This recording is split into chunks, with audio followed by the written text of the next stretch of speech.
Yeah. So to key on that point, I think where I had the independence and freedom to make those decisions, I would make them from an agile perspective in terms of uh, confirming that the user story is done. This feature has been completed with confidence. I would have the freedom to do that. But in some cases, you're right. Leadership, steering committee, however, whatever form it takes, has to come in and sort of guide or provide feedback at a higher level. That's important for the project.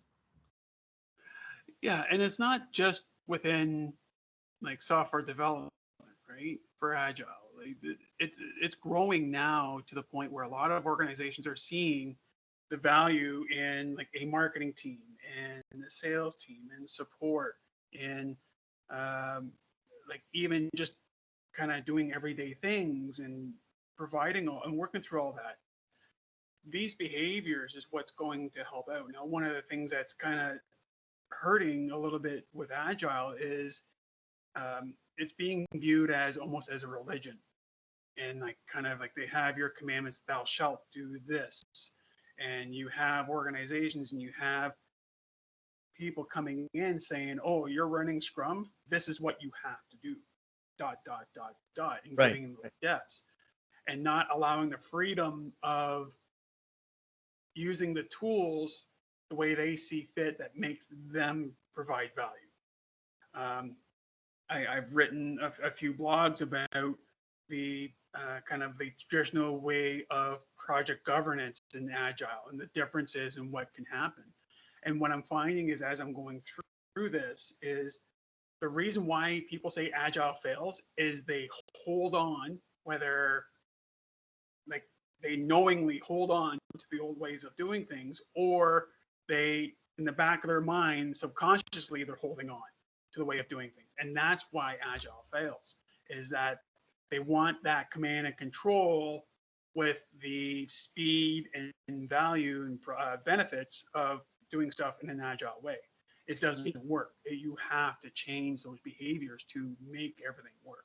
And is that brings me to another point. Is agile a continuous experiment in some ways when you're trying to develop a product? Yeah, it is. It's well, continuous experiment, continuous improvement, whatever term you want to use. Right. It is that. You're continuous. You're trying to make things better. Not only just the product you're making better, how you're making the product, and just in how the team overall and why they are building that product. So one of the things I like to use, and when I talk with my clients about and make them better, is I use Simon Sinek's Golden Circle, where I start from the why and I go to the how and to the what. The frameworks, whether Scrum, Safe, Less, all those are your what. And the why and the how is kind of the meat as to what will make you agile. Right. And a lot of organizations, leadership, individuals that are using agile, they're going in the other direction. They're looking at the what. So Scrum is going to save our world. It might not. It could be like again, you could be using a hammer to put in a screw. Yeah, it's going to work. You're going to get that screw in the board, but it's going to be painful. So it's the what is the right tool on why you want to be agile and how you plan on doing it. Right. If something's wrong with your business, agile is not going to save you. It's not. There's Well, deeper root cause issues uh, in play than besides saying, hey, we need agile could be part of the solution to get better product development, for example. But there has to be something else you look at before you say, you know what, agile I think could help us get to that road. Is that a fair statement to make? no, I don't think so. If you look at it from okay, so if the statement, if you change the statement saying an agile framework is not going to save your organization, that I believe. An Right. agile framework will not. Being agile will help an organization. It's a change in the mindset, especially in current age. Like we're in the 21st century, everyone expects things faster and more efficient and have high value and cheaper. So if you're using a framework to just kind of get fast, you're missing out on the whole point of agile and providing value. So I would rephrase that saying like an agile framework will not save an organization. Agile can save an organization. Right. It is ensuring you have those behaviors and looking at it in the right way. You're looking at it from the why first. Why do you want to be agile?